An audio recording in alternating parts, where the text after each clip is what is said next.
Terpilihnya Gibran maju jadi cawapres, sejujurnya Pak, kaget nggak? Kalau dengan terpilihnya Gibran, saya nggak kaget karena isyaratnya itu kan sudah muncul agak lama. Tapi kalau putusan MK, saya tidak kaget tapi ikut marah. Ada yang dipesankan gitu nggak pada calon pemimpin nanti? Ya saya pesan Pak Mahfud cuma satu aja, Apa? biarlah seperti apa adanya. Beliau sampai hari ini kan karena seperti itu. Pak Mahfud tuh kalau kemana-mana bawa dompet nggak sih Pak? Bawa. Mau ngecek dong dompetnya Pak Menko, isinya apa ya?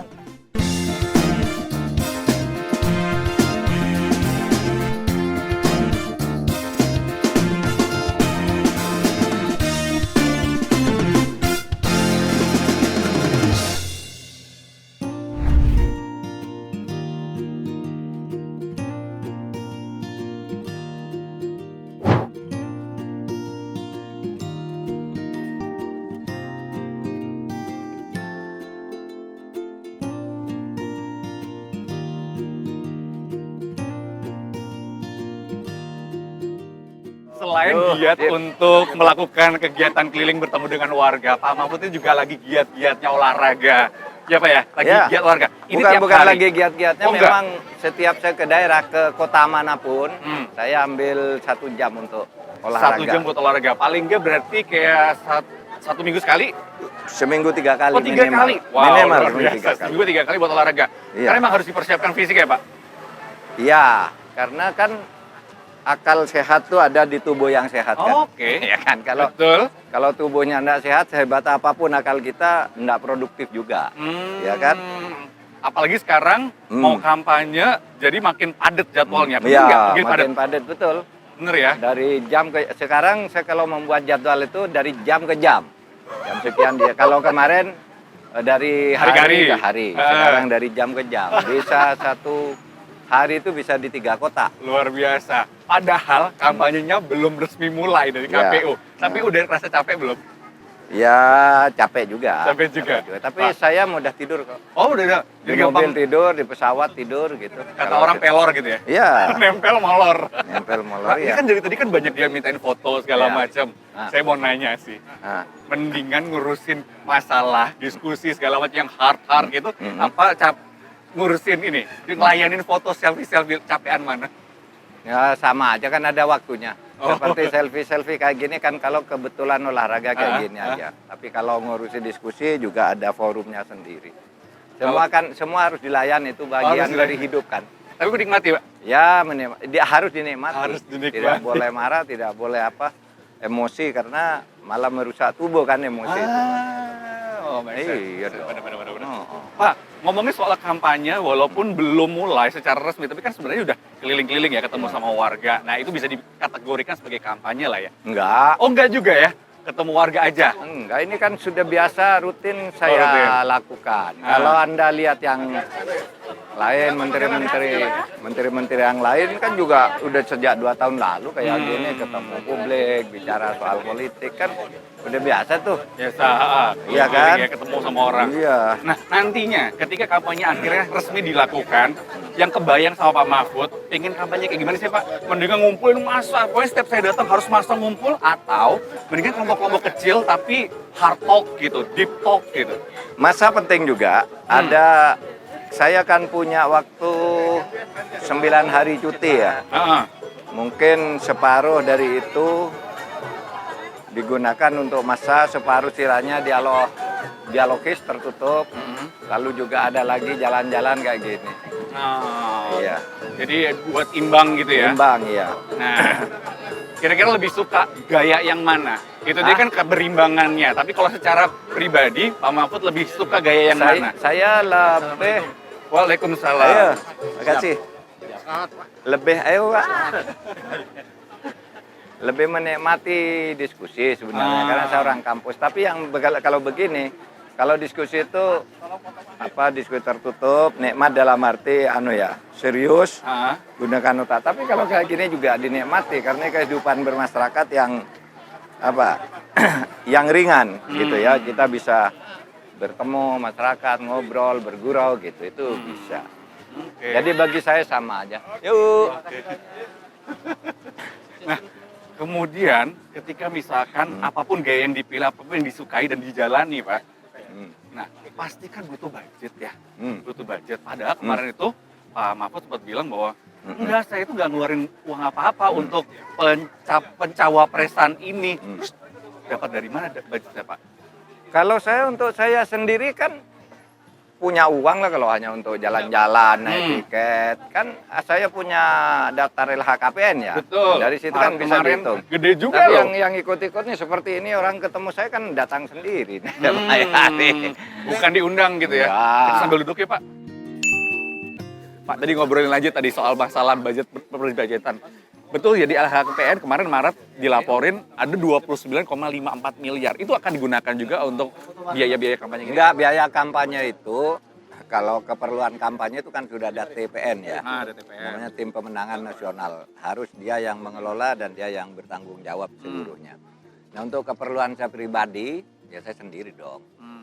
Nanti pada saat tanggal 28 November baru semua terstruktur, terjadwal dan biayanya harus terukur.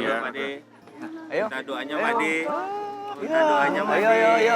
Ayo nih. Sehat-sehat Pak De ya. Nih, sehat ya.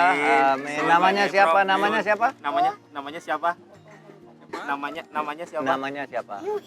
Ainur Rizky, Prof. Ainur Rizky. Ainur, Sehat, yuk. Prof. Kalau bicara soal nantinya kampanye akan resmi, sudah tanggung jawabnya TPN di sana.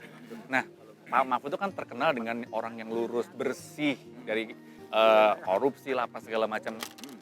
Bapak kepikiran gak sih Pak, ini TPN dapat duitnya dari mana ya? Mempertanyakan gitu? Enggak, sudah ada aturannya. Sudah ada aturan. Aturannya. Percaya dengan apa yang Iya, dilakukan itu ya? iya itu sudah tanggung jawab hukumnya, saya enggak perlu tanya dari mana. Tetapi setiap saya kegiatan kampanye itu sudah dikelola oleh TPN. Dan itu sah saja semuanya, siapa aja. Kan? Tidak boleh cari sendiri lalu dibelanjakan sendiri dan sebagainya, itu kan tidak boleh.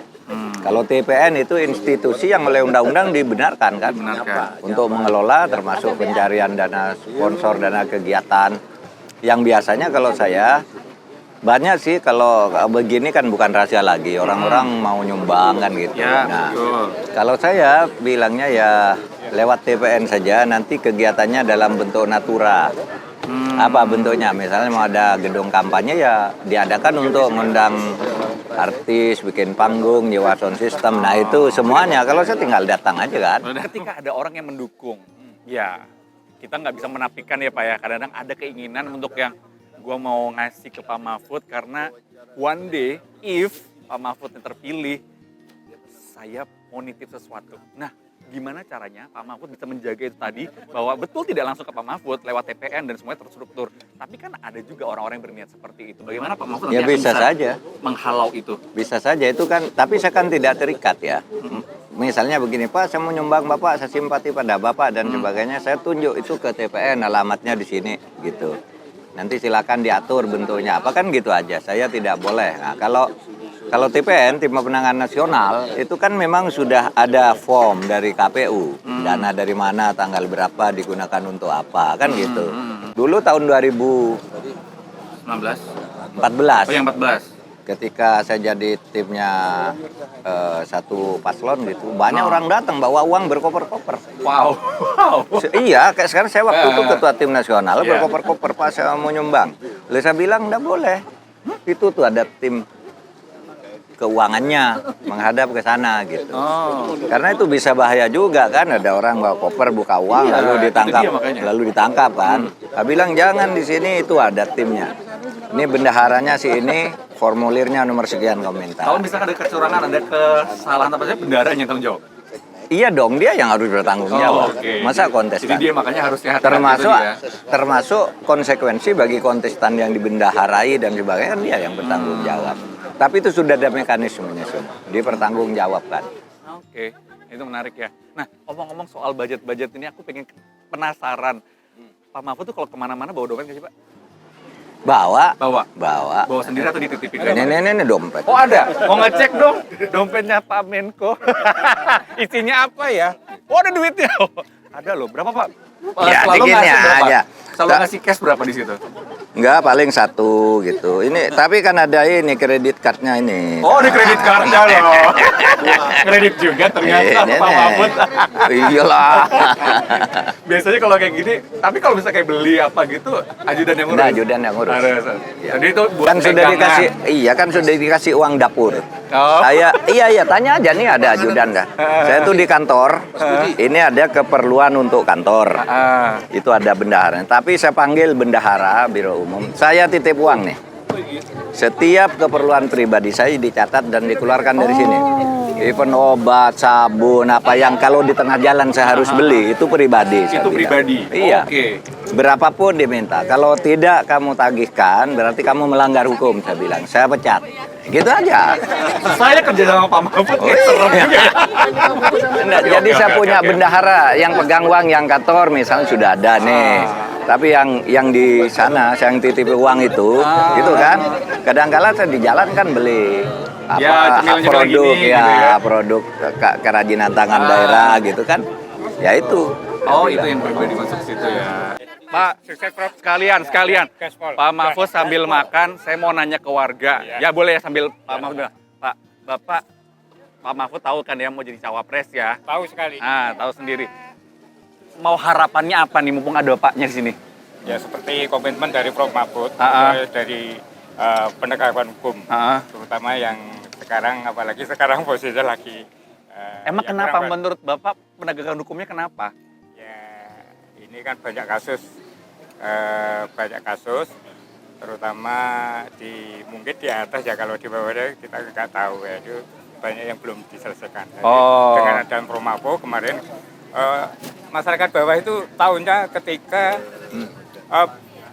dengan anggota DPR kemarin itu. Nah, dari situ kan muncul ini betul-betul lalu. Sebelumnya kan nggak pernah kan. Dari situ mulai muncul. Jadi senang kepercayaan masyarakat. gayanya Pak Mahfud yang ceplas-ceplos, Senang bocor-bocor sekali. gitu. Iya. Dan tas-tas itu udah. Tas-tes, jangan beda. tas-tes, Ya. oke. Matur nuwun Pak, namanya siapa Pak? Pak Biono. Pak Biono, warga Jogja. Pakai Jogja saya. Itu dari UGM loh, tapi itu tidak kampanye loh, meskipun meskipun disclaimer ya. karena ini ya ASN kan. Oh, iya, Nanti iya, iya. ditanya oleh atasannya Oh, loh, dia bener kan orang olahraga. Olahraga loh ya. Tanya. Pak Rektornya. Wah ini generasi muda ini. Karena udah difoto, saya mau nanyanya sekalian, namanya siapa? Selfie. Mas Wisnu Mbak Selfie, termasuk gen apa nih? Gen Z, gen milenial? Gen Z, oh 90-an itu milenial ya? Gak mau nawar ya kita. Ya udah apapun generasinya. Kan anak-anak muda, ini Pak Mahfud, kalau bisa mohon maaf nih Pak, generasinya kan beda ya. Tapi mau jadi calon pemimpin bangsa ada Generasi baby boomer. baby boomers, betul makanya. Ada harapan nggak buat calon pemimpin ini? Harapannya ini sih buat ini kita kan buat pendidikan ya, untuk Pendidikan. yang utama itu kan, apalagi yang masih baru lulus S1 bingung karena Cari kerja. kerjanya, terus ada yang lanjut S2 gitu. Jadi saya contohnya bingung karena lapangan kerjanya. Akhirnya malah memilih untuk S2. Oh, ini ada harapan soal pendidikan sama lapangan kerja, Pak. S2 apa tuh? Ekonomi bangunan, Pak. Ekonomi Oh, bangunan. mantap. Pak, gimana nih Iya, Pak. tanggapannya? Ya kita udah masuk di dalam visi dan misi kita tuh sudah masuk. Luas lapangan kerja untuk generasi milenial tuh yang menjadi pikiran mereka tuh satu penegakan hukum ya, kemudian lapangan kerja, kemudian ternyata banyak juga soal kesehatan ya, terutama kesehatan mental jiwa health. juga ya. Iya, zaman sekarang ya, Iya. Pak, ya banyak itu. Banyak, kita sudah punya 8 prioritas yang dikehendaki oleh generasi milenial dan Gen Z. Jadi yang ini udah jadi pikiran kita. Saya juga generasi sama nih sama mereka. Ketika misalnya kita mau ngelamar kerja, kualifikasi yang diminta oleh perusahaan tuh kadang-kadang nggak match gitu. Untuk fresh grade dibukanya, tapi mintanya pengalaman lah. Gimana caranya? Ya. Oh, langsung betul. Relate banget. Iya, kayak kita atur dulu bagaimana cara memberi pengalaman, kemudian dibuat bengkel-bengkel kerja dulu. pelatihan-pelatihan itu menjadi problem karena ketika orang mau ngelamar itu ndak punya pengalaman. Terus dia jawab, gimana saya punya pengalaman ndak pernah diterima kan gitu. Jadi disediakan dulu kan di pelatihan-pelatihan sesuai dengan bidangnya. Nah kita sudah rencanakan yang begitu itu. Yang jelas kita berpikir Indonesia kan milik generasi ini, generasi milenial, Gen Z. Nah oleh sebab itu kita nyiapkan jalan untuk mereka ini. Ya tadi lapangan kerja, pendidikan yang bagus, pengelolaan sumber daya alam. Tapi di atas semua itu untuk saya pribadi. Itu kan polisi umum. Untuk saya pribadi semua ini akan berjalan baik kalau keadilan dan hukum ditegakkan. Karena bagaimanapun kalau hukum ditegakkan, lapangan kerja kan terbuka lebih lebar. Karena apa? Pertama, orang mau berusaha enak. Orang mau bekerja enak gitu ya. Nah, di dalam pengalaman banyak sekali orang mau investasi, mau membuka usaha yang membuka lapangan bagi generasi muda orang banyak. Kadang-kala itu dipersulit karena adanya ketidakadilan, korupsi. Kamu misalnya ke saya, mau minta izin usaha gitu, harus nyuap. Kalau enggak nyuap, enggak diberi. Itu di dalam pengalaman kita banyak. Sehingga semuanya jadi terbengkalai dan hak-hak orang terlanggar. Sehingga saya selalu katakan gini, kita ini saya fokus pada hukum, satu di tingkat atas. Ya, harus ada kepastian penegakan hukum, di tingkat bawah harus ada perlindungan. Nah di tengah-tengah ini ada kebijakan, pembukaan lapangan kerja, pendidikan dan sebagainya. Sehingga ini ada yang awal di atas dan di bawah, di tengah ini berjalan gitu. Saya punya catatan tentang itu, jadi insya Allah lah bisa. Ya, gitu. Selamat ya. Terima kasih ya masukannya. Dicatat tadi kan, ingat nanti kalau misalkan jadi tagih ya. Ditagih. 12.000 ya Pak ya? Aduh, 12.000 Pak sama kerjaan. Oh, dicatat namanya. Terima kasih ya. Terima kasih. Terima kasih. Nah, ini generasi-generasi yang luar biasa. Kan tadi dikatakan Pak Mahfud tuh ngakunya baby boomers ya Pak ya. Nah, tapi kalau dari survei itu sebenarnya Pak Mahfud ini menguasai atau mendapatkan suara yang luar biasa dari 4 generasi yang berbeda. Jadi kalau dibandingin sama kandidat yang lain untuk wakil presiden, Pak Mahfud itu angkanya itu 80-an% loh. Bahkan untuk calon yang anak muda sekalipun, tanggapannya. Karena gini, baby boomers, generasi milenial maupun Gen Z, itu kan angka saja. Angka dah. Baby boomers itu orang yang lahir sebelum tahun 1960, kan gitu kan. Lalu milenial itu yang lahir tahun 80 sampai 2000 tuh Gen Z. Tapi semangat saya selalu bersama anak muda kan. Oke. Artinya apa yang dipikirkan oleh anak muda tentang kemajuan, tentang penegakan hukum kan selalu saya suarakan. Sehingga anak muda itu jangan dipilih lalu pilihannya anak yang umurnya muda, tetapi semangatnya muda. Oke. Gitu. Bukan berarti dari secara fisik atau usia begitu ya. Iya. Ada anak masih muda tapi tua sebenarnya karena konservatif. Ya, umurnya masih muda tapi karena konservatif sebenarnya tua. Ya.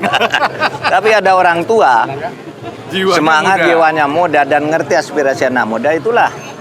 Makanya ya menurut salah satu hasil survei tadi, kalau generasi milenial dan Gen Z kan banyak yang lebih ke saya itu karena itu saya kira ya itu kan orang survei bagus saja dan kita hargai. Oke. Nah ada kiat-kiat tuh nggak nanti waktu kampanye nanti tuh mau gayanya biar agak lebih ngepop misalkan biar karena anak muda ada pesanan nggak atau kebayang?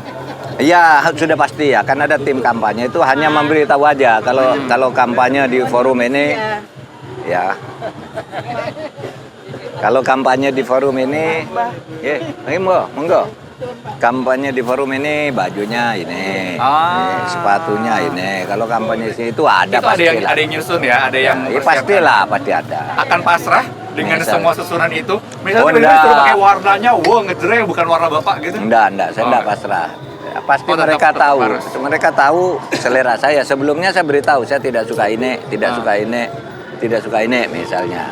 Saya suka ini tinggal menyesuaikan aja kombinasi di antara yang suka dan tidak suka itu. Wah, ada yang masih rame mau foto. Pak Mahfud, bicara soal kontestasi, ada persaingan. Bicara persaingan, mana saingan yang menurut Bapak paling berat? Pak pasangan Anies Mohaimin atau Prabowo Gibran? Sama aja. Sama aja. Di dalam setiap pertempuran tuh semuanya harus dianggap berat dan kita harus yakin bahwa kita bisa mengalahkannya, gitu aja. Begitu. Ya, nggak bisa kalau saya menganggap yang satu enteng dan sebagainya. Bagi saya semuanya, saya tidak akan mempersoalkan berapa survei dia, lalu survei saya, enggak. Yang penting semua ceruk yang ada ya kita perebutkan. Gitu aja. Itu sudah hukum besi di dalam kontestasi. Justru harus bukan menganggap enteng tapi harus menganggap berat. Harus menganggap berat setiap lawan. Persiapannya juga ya, persiapannya dianggap sama. Kita mempelajari ceruk-ceruknya aja. Kalau nih yang si A ini ceruknya di mana yang harus kita rebut, ceruk kita yang harus kita pertahankan di mana. Saya kira peperangan di dalam pemilu itu begitu. Diskusinya cukup intens Pak sama TPN? Cukup intens. Kita diberi pengarahan, diberi update secara rutin. Ini hari ini ada pergerakan sentimen negatif tentang ini sentimen positif di daerah ini Anda masih sekian persen, di dari sini Anda sudah sekian persen, itu sudah ada semuanya. Bicara soal persaingan, dinamika dalam pemilu itu pasti ada panas gitu ya, belakangannya agak panas. Pak Mahfud merasa terkaget-kaget nggak sih dengan dinamika yang kali ini? Soal MK lah, soal terpilihnya Gibran maju jadi cawapres. Sejujurnya Pak, kaget nggak sih dengan dinamika seperti ini? Kalau dengan terpilihnya Gibran, saya nggak kaget karena isyaratnya itu kan sudah muncul agak lama. Oke, ya kan? Sudah membaca isyarat itu. Tanggal 22 April itu kan udah muncul tuh isyarat. Ketika Prabowo ke sana, ketemu Gibran, lalu bertemu presiden, berhari raya, lalu beritanya kan sudah keluar. Kalau Gibran itu muncul sebagai alternatif, meskipun pada waktu itu dijawab tidak mungkin. Tetapi kita sudah mengantisipasi, sehingga ketika Gibran muncul ya tidak terlalu kaget juga. Kalau kita sudah mengantisipasi, kalau ini jadi gimana, gitu kan, sudah dihitung semuanya. Tapi kalau putusan MK, saya tidak kaget tapi ikut marah. Marah bukan karena, marah bukan karena saya masuk kontestasi di situ. Bagi saya kan sudah saya anggap sama. Siapapun lawannya yang berkontestasi akan sama. MK memutuskan apapun kita akan tetap hadapi. Tapi kemarahan saya ini alumni MK. Ya. Yang dulu ikut membangun MK. Sehingga ada cara-cara seperti itu tuh menyakitkan bagi semua mantan hakim MK. Sehingga kita berharap ya silakan Pak Jimli menilai dengan baik. Saya kira masalah itu sudah telanjang, tidak bisa ditutupi karena hakim MK sendiri sudah bicara itu, masyarakat melihat itu, kemudian gosip-gosip yang cukup gencar juga bicara seperti itu gitu. Tapi soal Gibran maju saya tidak kaget juga, silakan aja itu boleh kan, karena itu putusan. Tapi bagaimana proses MK memutus itu dan mengganti-ganti dokumen sidang dan sebagainya, isu agar begitu tahu bahwa itu ditolak lalu ada utusan agar ada orang segera mengajukan lagi dan diproses di hari libur dan sebagainya tanpa tanda tangan pula ketika ada perbaikan. Nah, saya marah itu di dalam hukum nggak boleh sama sekali begitu. Tapi saya marahnya ke MK. Kalau orang luar kan memang punya kepentingan untuk mempengaruhi. Tapi kalau MK-nya sendiri bisa dipengaruhi dengan cara-cara yang tidak fair, itu yang saya sedih. Karena yang dipertaruhkan negara kesatuan Republik Indonesia yang selama ini sudah membangun satu tonggak peradilan namanya Mahkamah Konstitusi yang pernah berwibawa di mata internasional juga. Lalu sekarang bobrok menjadi selalu yang terjelek setiap ada survei. Kita mendirikan MK itu justru untuk mengawal negara agar konstitusionalisme itu berjalan. Dulu saya kan lebih mengutamakan pengawasan publik ya, karena institusi-institusi punya institusi biasanya selalu dititipi muatan politik. Kalau saya publik ada gini saya lemparin good gitu, lalu publik sendiri yang menilai lalu masuk. Jadi pengawasannya dari eksternal itu akan lebih hantamannya lebih dahsyat ya. Dan itu sah saja. Dan itu yang selalu saya lakukan karena kalau saya berembuk dengan institusi mungkin tawar menawarnya kurang mengenakan kan. Ya bolehlah asal begini, boleh asal begini, kami perlu ini aja dikit kan gitu. lempar ke publik, langsung gitu selesai. Ada ya Pak tawar-menawar seperti itu ternyata? Oh biasa di dalam politik itu kan biasa, Pak ini ada perkara nih Pak, tolong Pak ini akibatnya ini Pak, ini gini harus gini ya, itu biasa. Dan itu Pengaruh biasa. tadi yang dibilang tadi. Sampai sekarang biasa, saya anggap itu ada, tetapi hakim MK itu yang harus kuat. Jadi hati nuraninya Dulu waktu zaman saya enggak pernah mau dipanggil Pak SBY, dan Pak SBY enggak pernah manggil saya. Kalau mau manggil saya di tempat terbuka orangnya banyak. Oh gitu. Itu Pak SBY, tanya Pak SBY. Kalau sekarang ketika misalkan ada presiden memanggil ketua MK itu suatu hal yang aneh atau apa? Sebenarnya boleh atau tidak? Saya tidak tahu apakah presiden pernah manggil ketua MK, tapi saya saudaraan bercerita, gimana dong, Pak? ya enggak tahu lah. Tapi saya hanya ingin katakan, kalau saya secara moral itu tidak mau melakukan itu. Gitu. Dan saya dulu enggak pernah juga datang ke kamar-kamar hakim MK. Ya besok begini, enggak. Ketemunya di ruang sidang, adu argumen bawa Gimana alasan. ngobrol santai? Enggak boleh. Oh nggak boleh ya? Nggak boleh. Tidak boleh ada saling mempengaruhi gitu? Nggak boleh. Ketemu di, misalnya sedang kumpul seluruh pegawai nyanyi-nyanyi itu boleh. Oke. Tapi kalau bertemu berdua gitu masuk ke kamar hakim saya nggak pernah. Apalagi ngomongin satu hal yang seperti itu. Iya. Ketemunya di ruang sidang aja, ada ruang sidang tertutup di lantai 16, ada ruang sidang terbuka di bawah. Di situ ketemu aja kita ngomong. Jadi sebenarnya tidak ada larangan, tapi itu lebih kepada etika, moral. Iya.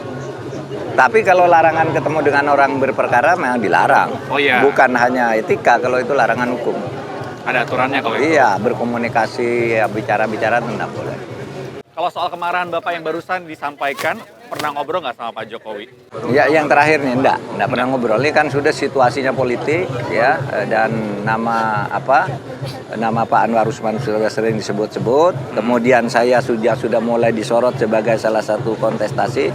Jadi saya enggak ngomong itu. Pak Jokowi itu sudah punya timnya sendiri di istana untuk tahu mana yang benar, mana yang tidak. Itu sudah tim hukumnya kuat Pak Jokowi. Tapi ada yang dipesankan gitu nggak pada calon pemimpin nanti? Ya saya pesan Pak Mahfud cuma satu aja. Apa? Biarlah seperti apa adanya.